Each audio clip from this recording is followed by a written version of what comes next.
নমস্কার, cookie star মনে আপনাদের সকলকে স্বাগত জানিয়ে শুরু করতে চলেছি আজকের রেসিপি।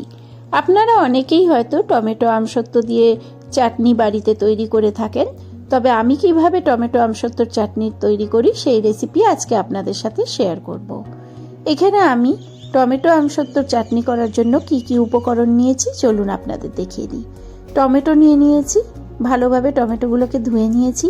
এখানে আছে 50 গ্রাম মতন আমসত্ত্ব আর 1 ইঞ্চি আদা টুকরো। এখানে 5 ফোড়ন নিয়েছি, শুকনো খোলায় ভেজে গুঁড়ো করে নেব।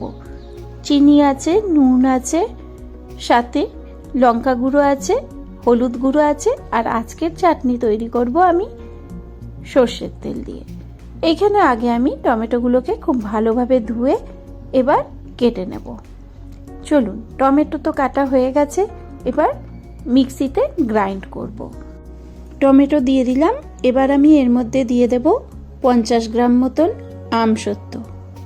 আমসত্ত্ব দিয়ে সাথে সাথে আদাও দিয়ে দিলাম।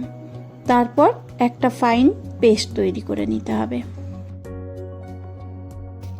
টমেটো, আমসত্ত্ব আর আদা দিয়ে আমি একটা ফাইন পেস্ট তৈরি করে নিয়েছি। চলুন এবার আপনাদের রেসিপিটা দেখিয়ে দিই। চাটনি তৈরি করার জন্য আমি একটা কড়াই গরম হতে বসিয়ে দিয়েছিলাম। কড়াই গরম হয়ে গেছে, এবার আমি এর মধ্যে 2 চামচ মতন সর্ষের তেল দিয়ে দিলাম। তেলটা খুব ভালোভাবে গরম করে নিতে হবে। তেল এখানে গরম হয়ে গেছে, ধোঁয়া উঠছে। এবার অল্প একটু শুকনো লঙ্কার গুঁড়ো দিয়ে দিচ্ছি। আপনারা যারা যেরকমভাবে ঝাল খান সেই হিসাবে শুকনো লঙ্কা গুঁড়ো এখানে দিতে পারেন। এবার আমি এর মধ্যে পেস্ট করে রাখা টমেটো, আমসত্ত্ব আর আদা দিয়ে দিলাম।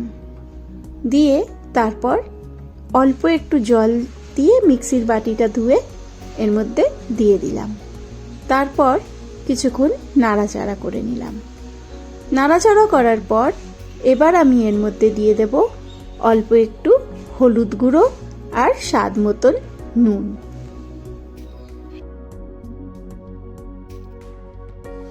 এরমভাবে যখন চাটনি বাড়িতে রান্না করবেন, দেখবেন বাচ্চা থেকে বুড়ো সবাইরই খেতে কিন্তু খুব ভালো লাগবে।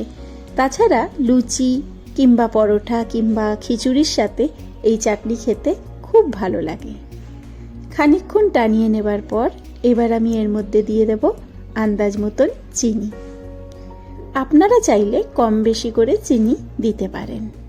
তারপর কিছুক্ষণ নাড়াচাড়া করে যখন দেখব চাটনিটা একটু ঘন হয়ে এসছে, তখন গ্যাস অফ করে দেব।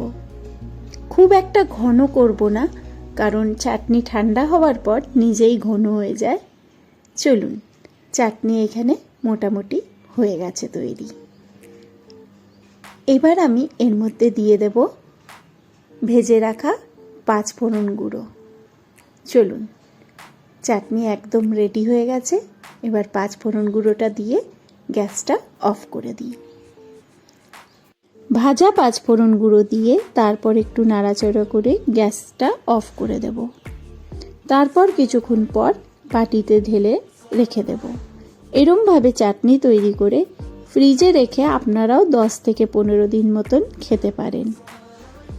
চাটনি রেডি, এবার একটা বাটিতে ঢেলে নিচ্ছি।